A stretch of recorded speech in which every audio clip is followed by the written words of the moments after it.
Hey guys, welcome back. Jacob here. Today I'm going to be showing how to make some breadboard probes. I've had a difficult time trying to probe around a breadboard, especially when components are close together to each other with these probes here. Very difficult. I'm not sure if you guys have had that problem before, but I imagine if you're here you probably have. I'm going to be showing how to make some of these guys here. I just got some alligator clips, actually an assortment of alligator clips, maybe 20 pieces from Harbor Freight. That was $5 or something like that. And I've just gone and connected some wires here to them. It's really nice, easy to plug around your breadboard, check resistance and volts and whatnot, and it comes straight up on your multimeter here. So if you guys are interested and you want to see more, then follow along here. I'm going to show how to make them. Alright, so first things first, you're going to want to find some acceptable alligator clips. Let's see. I'm just going to use a smaller pair like this. I'm going to pull this insulation off of here so I have good access to these. We'll put these back on here later and I will set them right there. Let's see here. I'm going to grab some red and black wire here to ensure that it's all uniform and looks good. You can see I have my wire set up here. A whole bunch of different colors of wire.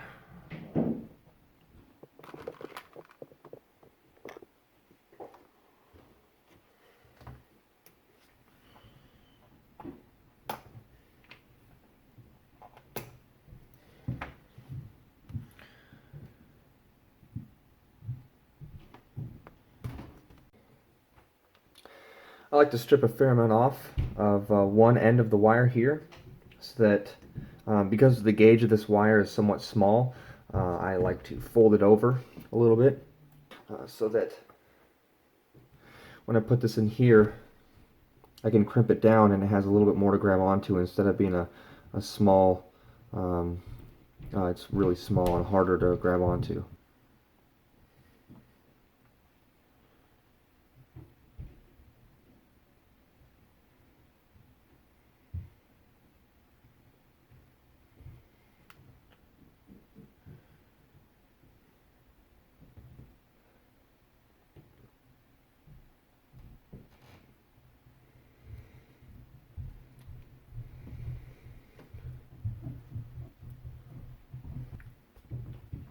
Alright, so I have the two alligator clips connected to the wire here. They're not on there very tight, but we're going to fix that issue here. And then I've stripped the ends of these two wires so that we can plug that into our breadboard. So what we're going to do now is take our soldering iron.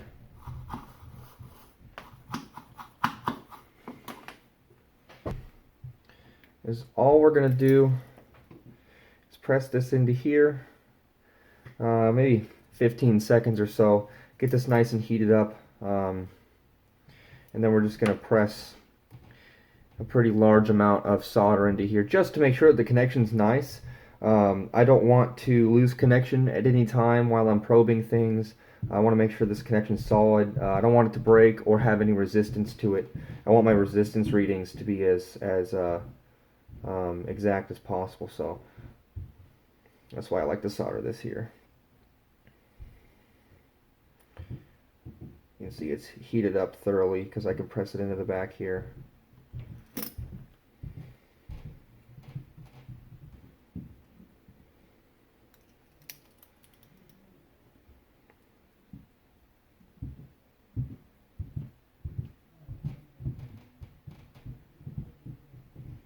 Takes a few seconds for it to heat up both pieces of metal.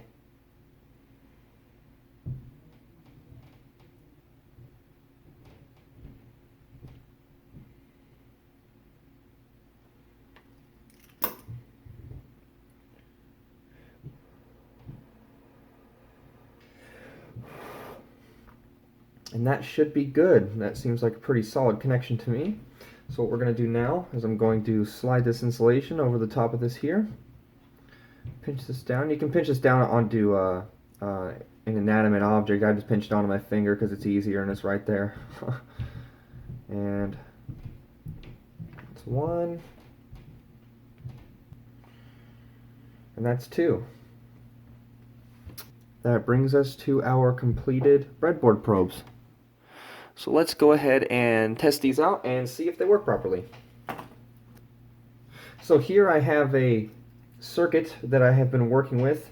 It uses the LM317 voltage regulator. In fact, it's a variable voltage regulator. You can program it to put out different voltages. I may do a video on this in the future, but we're just for demonstrational purposes, I will show you what's going on here. So let's connect our probes up here. Connect this onto our positive. Connect this onto our negative. And we can put these probes somewhere on our circuit board, wherever we want to probe. First, going to probe my variable resistor, my potentiometer here. You should get a resistance reading, 0.5 kiloohms. You can see when I adjust the potentiometer here, the resistance changes. And I even have one hand free. Look at that. Quite nice if you ask me. Next, what we're going to do is we're going to probe this with the voltage on. What I've done here, I have a modified laptop charger, and I modified a plug here to plug the laptop charger into, so I could send, in this case, 15 volts to my circuit board. So I'll plug this in here, and now at this time there's 15 volts coming into the circuit board, and we will probe that here. I will just plug that into the power rail, the incoming power rail. You can see there's 15.4 volts. And the interesting thing about this this laptop charger is that it has a variable output, so I can change the output, say all the way up to 24 volts. I believe it was $10 or $20 on eBay. We'll leave it down at 15 volts for now. And what we can do is we can probe our voltage output. We can change the voltage output but with this potentiometer. So you can see here it's at 10.3 volts. And as I change the resistance value of this variable resistor, I can increase the voltage all the way up to its to 1.5 volts below its input, and I can take it down to 1.25 volts.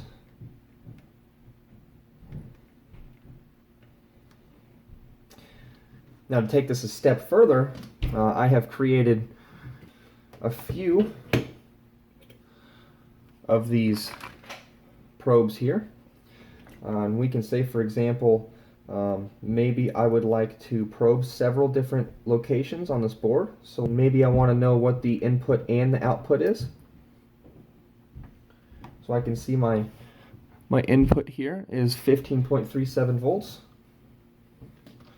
And as I change the value here of this resistor, you can see the voltage, the input voltage remains the same, and the output voltage will change.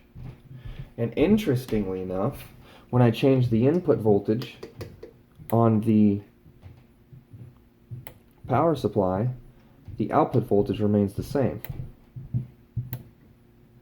You can see now it has gone outside of its range here, 20 volts. You can see 24.2. So there you go. That is how you make these prototyping board probes. Alright guys, that's it for this tutorial here. I hope you guys enjoyed the video and you learned something today. If you have any questions, ask down in the comments. Also, feel free to subscribe, and I'll see you guys in the next video. Peace out!